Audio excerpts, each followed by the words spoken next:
Sumoton Pejeng, Om Swastiastu. Jadi kalau berbicara Bali, kita akan dibawa oleh banyak wisata budaya. Salah satunya adalah desa yang kaya akan sekali budaya dan juga kebudayaan lokal, yaitu Desa Pejeng.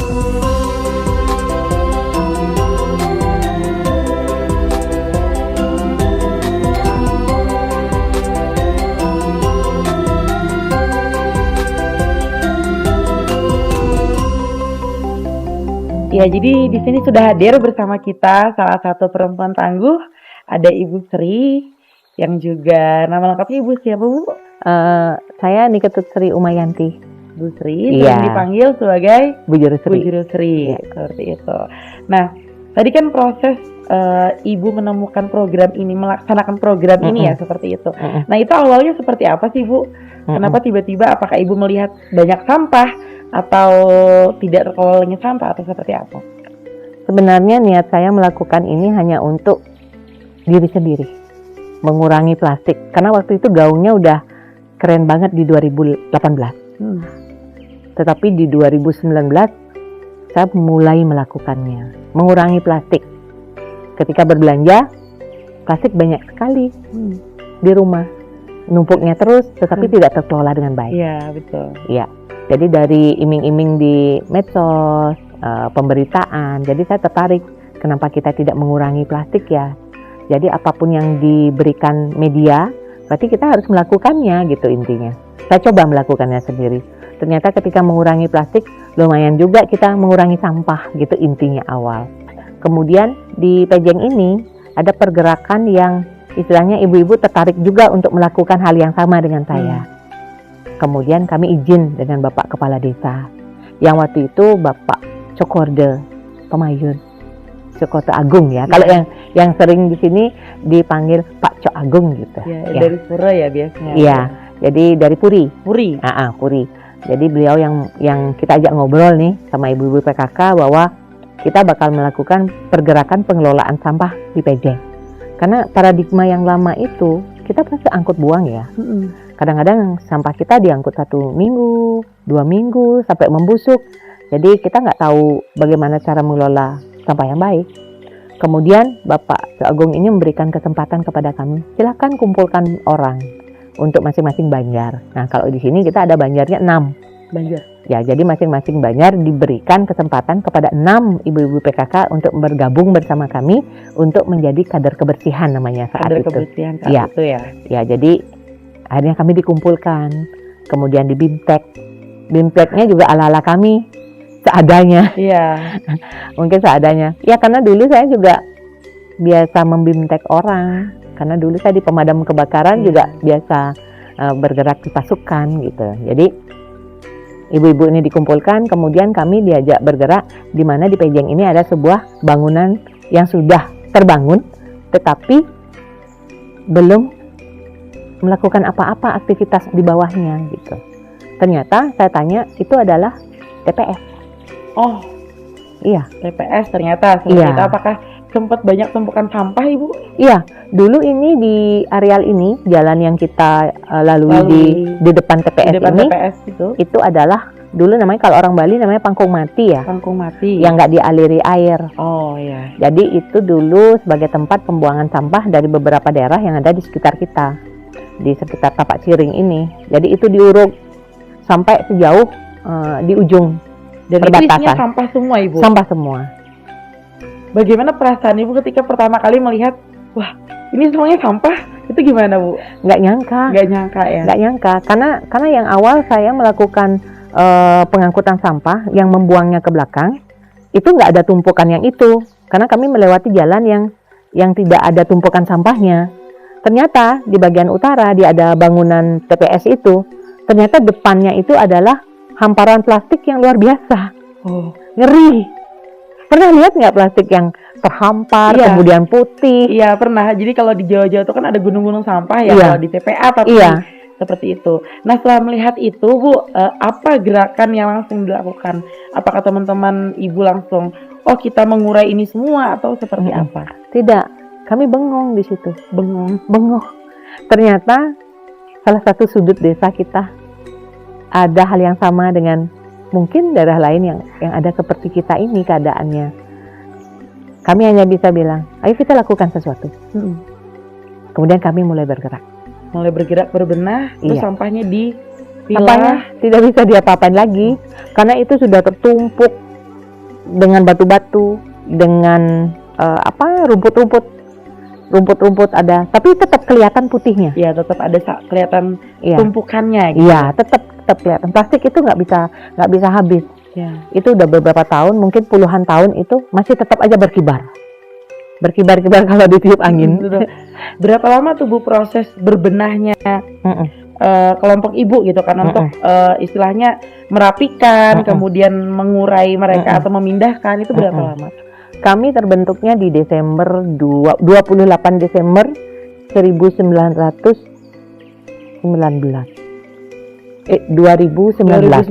ya. Ya, jadi kami kebentuk di 2019, kemudian kami BIMTEK akhir Desember, jadi 2020 kami bergerak di tahun anggaran baru. Jadi itu pakai ritme 3 bulan deh. 3 bulan.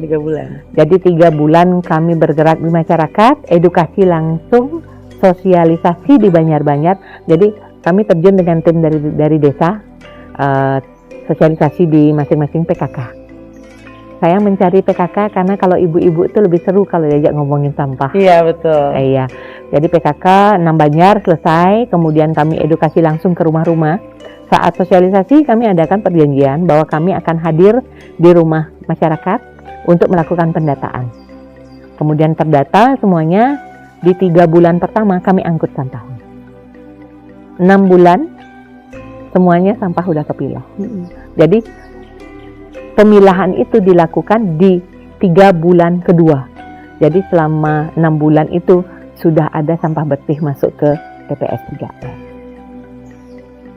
Lumayan panjang ya Bu ya, Iya. perjalanan untuk Iya. mengurai hamparan sampah tadi seperti Kerennya sih masyarakat Pejeng luar biasa. bisa bekerja sama ya Bu Iya. ya, untuk melakukan itu semua. Walaupun kadang-kadang kami gontok-gontokan. Yang sampah yang mana maunya? Ayo dong Bu Jero, mau sampah yang mana gitu. Mereka Iya. bingung ya, Iya, betul. karena kami bergeraknya baru sebentar. Kan tidak mungkin kami akan mengajak ibu-ibu PKK ini turun setiap hari ya. Jadi itu ada jadwalnya. Jadi 1 minggu jadwalnya 2-3 kali turun ke masyarakat untuk sampai mendapatkan data yang 1.800 itu. Jadi semua terdata. Luar biasa sekali ya Bu Iya. perjalanan sampai di titik ini, Iya. dan semoga bisa terus berkontribusi ya Iya. untuk kesehatan lingkungan, kebersihan di Pejeng dan juga di Gianyar. Iya, yang pastinya tidak gampang. Iya, sama-sama berproses untuk Iya. ke sana ya Bu. Iya. Iya, jadi tadi sudah dinamakan TPS 3R ya Bu ya.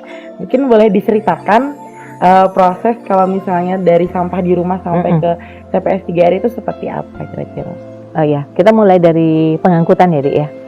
Kalau dari pengangkutan itu ada tim, di mana ada tim yang bergerak di truk, ada yang bergerak di VR. Jadi kita kalau yang di Pejeng, truknya kita nggak bergerak. Saya gerakkan VR 4 VR, jadi dikendarai oleh sopir satu sopir semua. Iya. Jadi di VR itu nggak ada tenaga pengangkutnya, karena kami memang benar minim SDM yang ada di TPS. Karena tidak semua orang mau lakukan itu. Jadi lakukan aja sebisanya. Jadi 4 orang itu bergerak di 6 Banjar. 6 Banjar terus 3 desa. Jadi mereka bergerak, kalau dihitung-hitung mereka bergeraknya dari jam 5:30 sampai jam 10 kalau di Banjar sudah selesai. Kemudian yang di pertokoan, villa, pasar, kemudian senggol, pasar malam, kemudian ada pura, ada sekolah. Jadi itu yang kami angkut sampahnya. Jadi jenis sampah yang kami angkut kalau di masyarakat sesuai dengan kategorinya tadi ya Bu? sesuai jadwal. Jadi Senin itu jadwal organik, kemudian Selasa anorganik, Rabunya organik lagi, kemudian Kamisnya residu. Kemudian kalau hari Jumatnya kita ambil organik lagi. Kalau di hari Sabtu kita tidak bergerak mengambil keliling, tetapi kami melakukan pergerakan clean up di areal desa. Oh, berarti sangat terstruktur. Iya. Nah, kalau dari cerita Ibu tadi tuh kayaknya ini sangat menantang sekali ya Iya. untuk melakukan ini. Kira-kira tantangan apa aja sih Bu yang Ibu hadapi sejauh ini gitu kan, untuk istilahnya membangun sistem kemudian berkelanjutan. Iya. Gitu. Mungkin kalau menurut adik susah apa susah sih? Menurut saya susah ya. susah sekali. Iya. Cukup tahu sampah aja belum tentu tahu mengelola ya. Iya, belum ada kemauan dan Iya. sebagainya. Karena yang dibutuhkan kalau kita ngelola sampah itu pertama niatnya kita harus kuat. Kemudian mental harus bagus.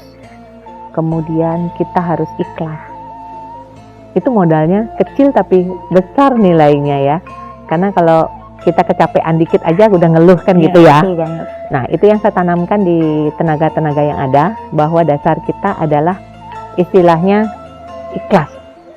Kalau orang Bali itu biasanya kalau dibilangin, ayo kita ngayah gitu, sedangnya minta ampun, walaupun ngayahnya dibayar. Jadi mereka selalu saya tanamkan, lakukan sesuatu tanpa mengeluh. Jadi mereka semangat. Mereka selesaikan kadang-kadang kerjaannya sampai malam pun tidak bakal capek. Karena apa? Karena dasarnya ikhlas.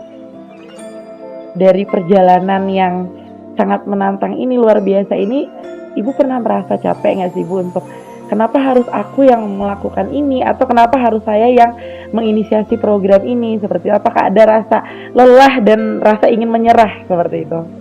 Pernah ada sih, pernah ada rasa menyerah di titik 2 tahun saya bergerak. Karena apa? Ketika perempuan itu bergerak, ada sesuatu yang dianggap kecil yang dilakukan. Dikerdilkan ya Bu ya, Iya. perannya. Tetapi sebenarnya tidak, cuman masalah apa ya? Kalau laki-laki yang berbuat mungkin beda ya. Dimaklumi. Tapi ini perempuan, apalagi saya tidak muda lagi. Mungkin bahasa hangat-hangat tai ayam itu mungkin menjadi slogan masyarakat ketika saya dengan teman-teman saya yang 35 orang ini melakukan hal gila ini sebenarnya. Tetapi karena keyakinan saya dan meyakinkan teman-teman yang PKK untuk bergerak bahwa kita akan berlanjut konsisten dan continue, mereka masih tetap ada sampai 5 tahun ini. Lelah iya, tetapi saya tidak akan menyerah. Dalam proses kita kan bakal naik turun ya Bu ya, mungkin dari Ibu pribadi, dari teman-teman bakal naik turun, rasanya ingin melakukan ini terus menerus. Nah Ibu mungkin sebagai pimpinan atau sebagai orang yang memimpin gerakan ini gitu, apa yang Ibu lakukan untuk mengelola semangat teman-teman tuh untuk terus mau nih berjuang demi kebersihan, kesehatan lingkungan? Iya, kembali ke cara memimpin mereka. Seorang pemimpin, leader harus jadi contoh. Kalau saya masih tetap semangat, apalagi seperti sekarang, saya dipercaya membantu kabupaten untuk melakukan pergerakan Gianyar Memilah dari 1 Mei, diperbantukan ke Gianyar untuk membantu kabupaten. Mereka lebih semangat lagi. Ternyata ketua kader saya dipercaya kabupaten untuk melakukan hal yang sama dengan Desa Pejeng. Itu yang membuat mereka tambah semangat lagi. Ketua saya aja di kabupaten, kita semangat lagi untuk menyemangati Bu Jero yang sudah melakukan hal lebih untuk mengangkat nama bahwa pergerakan itu juga didukung oleh Desa Pejeng sampai di TPA itu. Karena kalau dulu kan di TPA belum milah. Iya.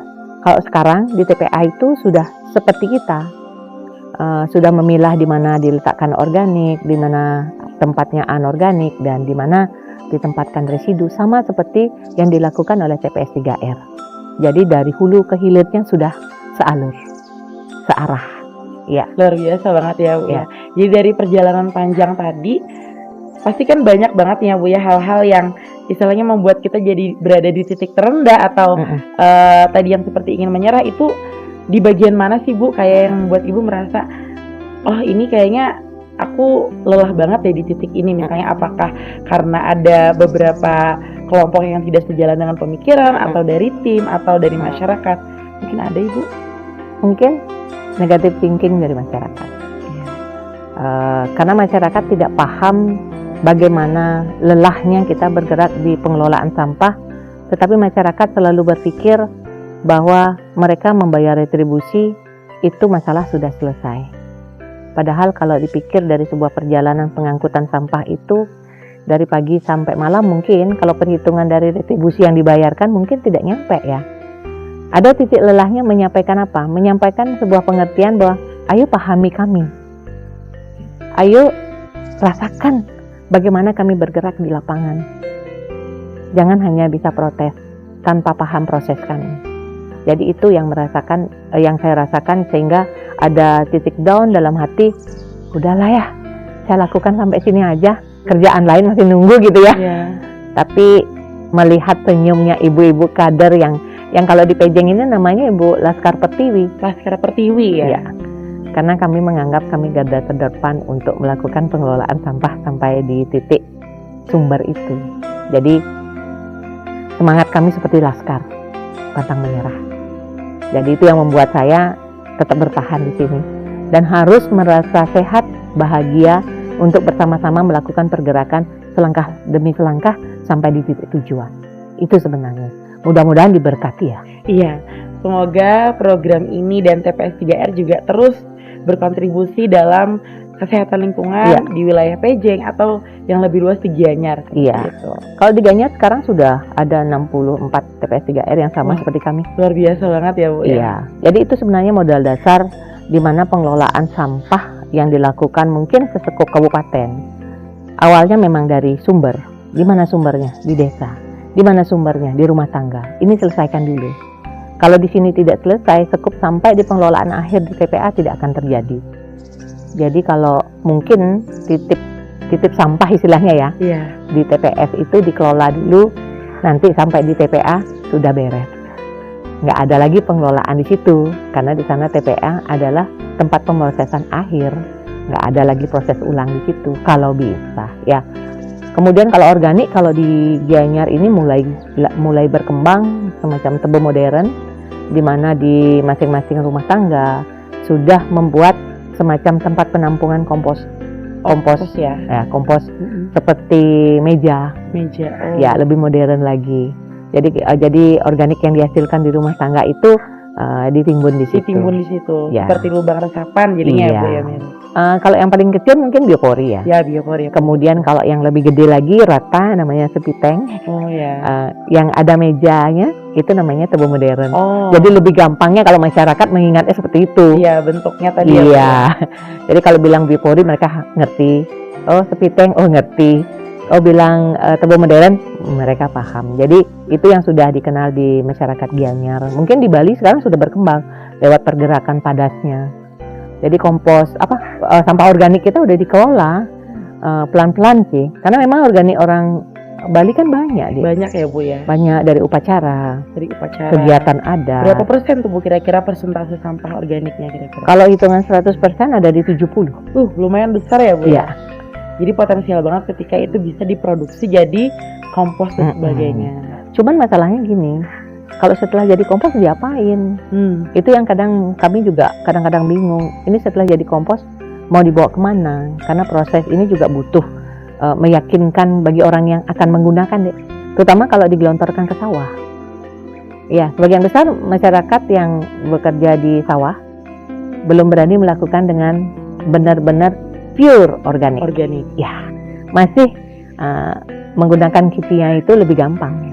Jadi juga ada tantangan di sana ya terhadap sudut pandang para petani terhadap penggunaan pupuk tadi. Iya, mudah-mudahan nanti ke depannya dari pemerintah juga berpikir bahwa setelah menghasilkan kompos alurnya akan kemana. Iya, semoga lebih berproses sama-sama lah ya Bu ya semuanya. Baik dari TPS 3R, dari pemerintah dan juga dari masyarakat yang semakin aware dan sadar terhadap pemilahan sampah tadi. Iya, termasuk anak-anak muda kayak adik yang pastinya ada di depan ataupun ada di belakang. Kita jalannya bareng-bareng. Iya, betul sekali. Jadi sama-sama bisa berkontribusi, saling mendukung dan juga membangun ya Bu ya untuk Pejeng, untuk Gianyar dan untuk Indonesia yang lebih sehat dan juga lingkungan yang lebih bersih. Iya. Seperti itu. Iya. Kalau semangatnya anak muda untuk melakukan ini mungkin lebih dari saya.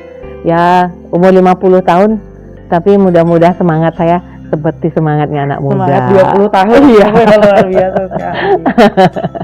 Nah Ibu, jadi tadi kan kita udah banyak sekali ya mengulik bagaimana perjalanan Ibu untuk sampai di titik ini. Nah kira-kira kalau dari prestasi dan dukungan nih, kira-kira sejauh mana sudah dari pemerintah daerah dan sebagainya untuk ibu ataupun TPS 3R ini? Oh ya, dengan adanya TPS 3R ini, dari apa yang kami lakukan di Pejeng, sudah sambungannya ke kabupaten sekarang. Kabupatennya. Iya, jadi pemilahan sampah di kabupaten juga terjadinya di TPA-nya, di pemrosesan akhir. Jadi kebetulan saya saat ini juga diperbantukan ke wilayah kabupaten untuk sama-sama mengelola ketika 1 Mei 2024 Gianyar melakukan pemilahan sampai di titik akhirnya. Jadi selain di Pejeng, saya juga di kabupaten sekarang. Jadi tambah tugasnya. Iya. Ya. Terus dari kira-kira apresiasi atau adakah bentuk pelatihan yang diberikan atau ibu pernah mengikuti pelatihan yang seperti apa kira-kira dari proses penghargaan kepada ibu seperti itu? Iya, hadiah ya. Hadiah Yang luar biasa. Mungkin banyak orang pengen ke sana ya. Karena terkenalnya Jepang ya. Oh, sudah ke Jepang ya, Iya. berarti. Jadi kalau Jepang itu mungkin terkenal dengan melakukan kebersihannya ya. Kebersihan. Ya memang benar. Waktu ke Jepang, lingkungan di sana benar-benar adem, kemudian udaranya bersih. Memang sih di situ sepi, ya banyak pepohonan. Sebenarnya nggak jauh-jauh dari Bali sih sebenarnya kalau Jepang itu lingkungannya. Cuman adat dan adabnya luar biasa. Berapa lama tuh ibu di sana, Bu? Saya di sana 2 minggu lebih ya. 2 minggu lebih untuk Iya. pelatihan ya, Bu ya? Ya, pelatihan di namanya RAC. Jadi di sana sebuah pengelolaan sampah, pengelolaan recycling, kemudian dengan pengelolaan composting. Jadi di Jepang itu ada pengelolaan sampah dari composting dengan ala Jepang, di mana yang dikelola di sana lebih banyaknya bukan kayak sampah di Bali. Yang di sana itu lebih banyak sampah ranting. Sampah ranting ya? Iya, Banyak ranting pohon juga di sana. Ya, karena banyak pohon. Kemudian itu diolah, kemudian sisa makanan banyak di situ. Karena kalau masyarakat Jepang itu senangnya kan makanan sehat tuh. Iya, betul. Karena mereka di sana banyak berkebun. Jadi mereka langsung petik, langsung olah. Nah, sampahnya itu dipakailah, dikelolalah untuk kompos. Jadi kalau komposnya Jepang itu 1:1. 1 ranting tanaman, kemudian 1 sisa makanan. Jadi itu dikelola dengan baik. Kemudian kalau di recyclingnya, di situ ada pengelolaan anorganik, mungkin bahan-bahan daur ulang kayak botol, gelasan, kemudian plastik. Plastik bisa dijadiin bahan yang lain, mungkin jadi minyak dan lain sebagainya. Itu sudah dikelola di situ dengan baik. Tapi yang menarik bagi saya di sana kecil sekali residunya. Ya, karena semua sudah dipikirkan untuk melakukan produksi ya, terutama produksi berupa kemasan, mungkin tata cara mereka makan. Di situ keren sekali. Karena di sana tuh sudah terbiasa kalau kita minum, nanti sampahnya udah dikelola sendiri oleh yang belanja.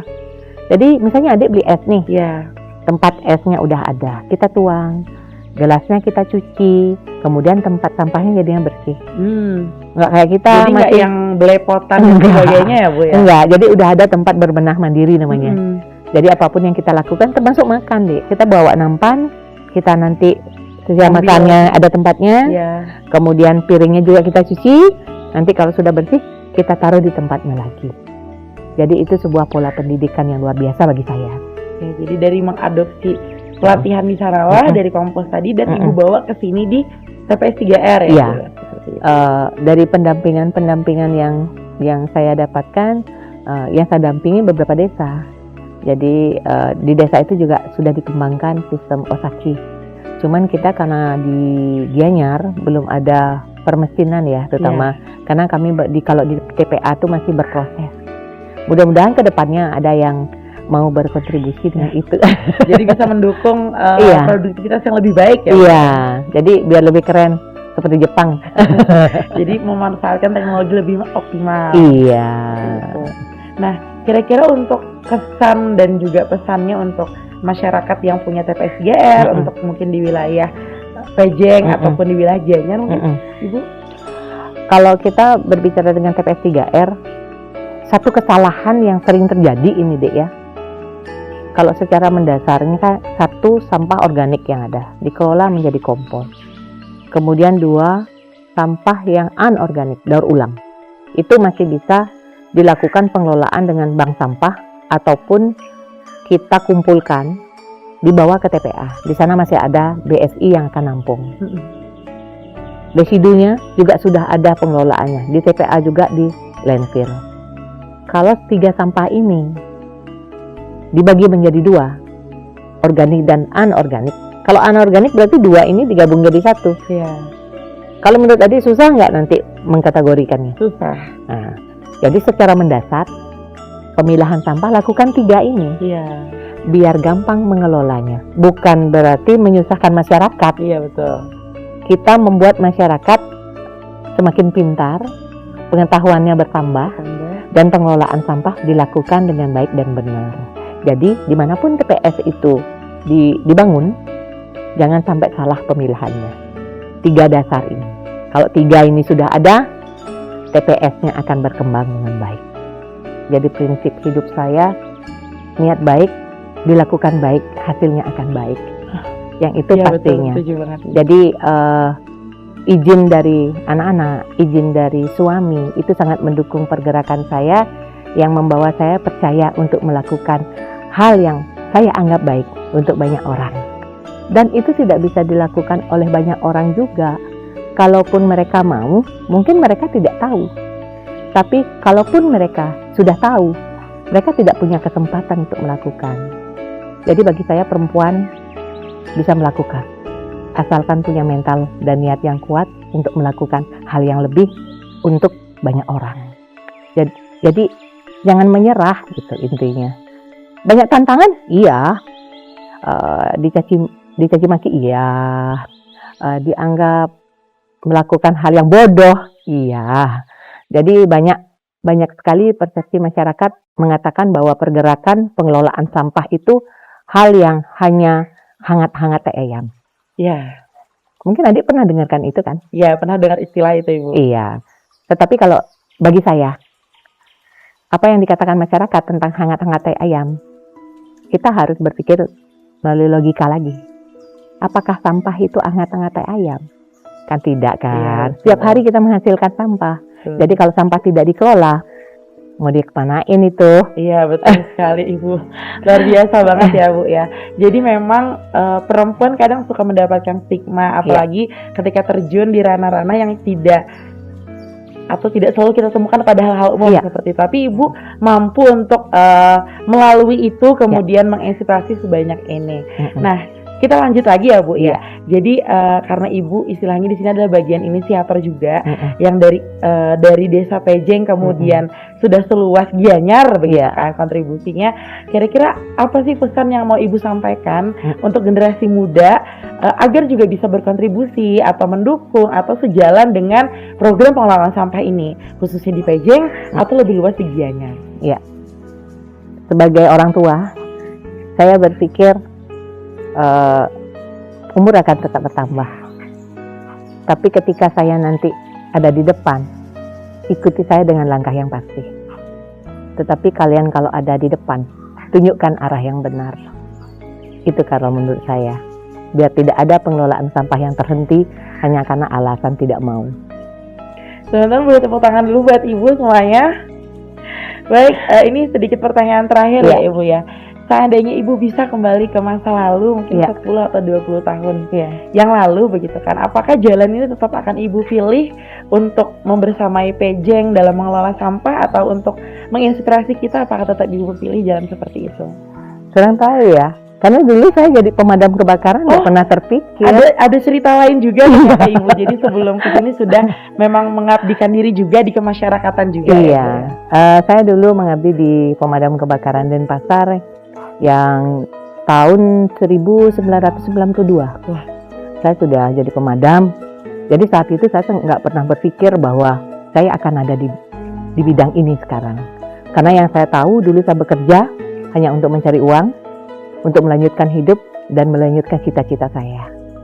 Tapi akhirnya sampai di titik ini, bagi saya harus penuh syukur dengan Tuhan. Karena Tuhan berikan saya banyak ilmu untuk meneruskan cerita hidup saya ke depannya. Jadi pemadam kebakaran mungkin semprotannya air. Iya, betul. Kalau sekarang jadi tim kebersihan, semprotannya obrolan, Iya. omongan. omongan. Jadi berbedanya cuma di situ. Jadi truk merahnya jadi truk hijau. Ya, itu bedanya. Iya. Tapi tetap sejauh ini Ibu luar biasa sekali ya, membawa banyak perubahan, Ya. sudut pandang dan juga membersamai Ya. seperti itu. Ya. Jadi teman-teman Semeton Pejeng, mulai dari sini kita bisa menyimpulkan bahwa tidak ada gerakan yang kecil ya Ibu ya, tidak ada gerakan yang kerdil sebenarnya. Langkah sekecil apapun seperti jalan yang Ibu Sri bangun, jalan yang Ibu Sri mulai, itu adalah langkah yang besar di kemudian hari. Iya. Jadi mungkin terakhir atau ada yang mau disampaikan lagi Ibu untuk seluruh masyarakat di Indonesia yang akan menonton video ini? Mungkin ada satu rasa terima kasih yang ingin saya sampaikan kepada Bapak Menteri Lingkungan Hidup yang sekarang, yang sudah hadir di Pejeng. Sudah hadir di Pejeng? Iya, sudah Luar hadir di biasa Pejeng, kemudian memberikan kami hadiah berupa 2 VR yang untuk memperlancar kegiatan kami di pengangkutan sampah. Itu sudah sangat bermanfaat sekali. Kami yang pastinya butuh kontribusi-kontribusi yang lain dari masyarakat. Entah itu pemikiran, entah itu bantuan moral yang sebenarnya yang paling penting. Dukung kami dengan melakukan hal yang sama, yaitu memilah sampahnya dari sumber yang pastinya. Karena kalau dimanapun, apapun kegiatannya, mengelola lingkungan, terutama pengelolaan sampah, andai kata tidak terpilah, tidak akan menjadikan apa-apa pengelolaan itu. Itu kuncinya. Betul sekali Ibu, luar biasa. Jadi memang tidak hanya dari pemerintah tapi juga dari diri sendiri, dari masyarakat dan Iya. semuanya harus berpartisipasi Iya. ya Ibu ya untuk melakukan pengelolaan sampah. Iya. Jadi teman-teman semua, mari mulai dari saat ini kita sama-sama untuk melakukan pengelolaan sampah dimanapun kita berada. Sehingga mungkin itu cukup ya Ibu ya. Iya. Sehingga dari Pejeng untuk membangun Nusantara. Om Santi Santi Om. Nanti. Terima kasih banyak Ibu Sri. Ya, terima kasih banyak.